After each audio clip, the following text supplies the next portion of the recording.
అనగనగా ఒక చిన్న గ్రామం. ఆ గ్రామంలో ఉల్లిపాయ, టమాటా, బంగాళదుంప ఈ 3 ప్రాణ స్నేహితుల్లా ఉండేవాళ్ళు. నవ్వుతూ, ఆడుకుంటూ ఎప్పుడూ కలిసిమెలిసి ఉండేవారు. సుఖమైన, దుఃఖమైన పంచుకోవడమే వారి జీవితం. ఓ రోజు నదీ స్నానం చేసి శివాలయానికి వెళ్ళి శివుణ్ణి దర్శించుకుందామని ముగ్గురు ఆనందంగా ఊరు చివరున్న శివాలయానికి బయలుదేరారు. దారిలో చెరువుల్లో వెళ్తూ, ఆడుకుంటూ, నవ్వుతూ, పాటలు పాడుకుంటూ ఆనందంగా వెళ్తూ ఉన్నారు. అంతలో ఒక్క క్షణం అజాగ్రత్త, ఓ చిన్న తప్పు జరిగింది. ఏంటంటే ఎదురుగా వస్తున్న ఎద్దుల బండిని గమనించని టమాటా బండి చక్రాల కింద పడిపోయింది. అయ్యో! ఆ క్షణం ఉల్లిపాయ, బంగాళదుంప గుండెలు పగిలిపోయాయి. టమాటా, టమాటా, టమాటా అని బోరున ఏడ్చాయి. కానీ కాలం ఆగదు కదా. బాధను గుండెల్లో దాచుకుని ముందుకు నడిచారు ఈ బంగాళదుంప, ఉల్లిపాయ. కొంత దూరం వెళ్ళాక పక్క కొండపై నుంచి జారిపడిన ఓ పెద్ద బండరాయి బంగాళదుంపపై పడింది. ఒక్క క్షణం మరో ప్రాణ స్నేహితుడిని కూడా కోల్పోయింది ఉల్లిపాయ.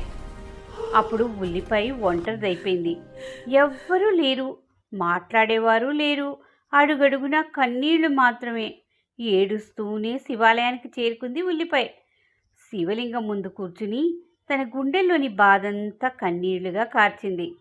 బాధతో సొమ్మసిల్లి కూలిపోయింది. అప్పుడు ఆలయమంతా ఒక దివ్య కాంతి. శివుడు ప్రత్యక్షమయ్యాడు. ఓ ఉల్లిపాయ, ఎందుకు ఇంతగా బాధపడుతున్నావు? ఎందుకు ఏడుస్తున్నావు అని కరుణతో అడిగాడు శివుడు. ఉల్లిపాయ వణికిన స్వరంతో ఇలా అంది. పరమేశ్వర, నా స్నేహితులు నా కళ్ళ ముందే ప్రాణాలు కోల్పోయారు. టమాటా చనిపోయినప్పుడు ఇద్దరం కలిసి ఏడ్చాం.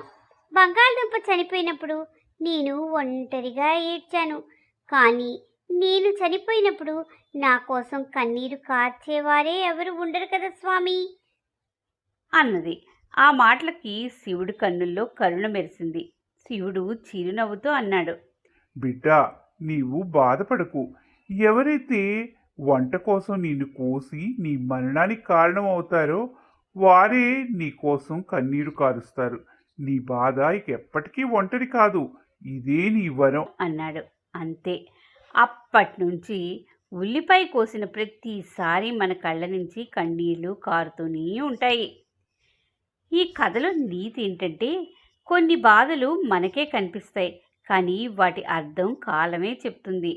మనల్ని ఎవరైతే బాధిస్తారో వారే మన కోసం కన్నీరు కూడా కారుస్తారు. ఈ కథ కనుక మీకు నచ్చితే please like, share and subscribe చేయండి. మరిన్ని మంచి కథలతో మళ్ళీ మీ ముందుకు వచ్చేస్తాను. Thank you.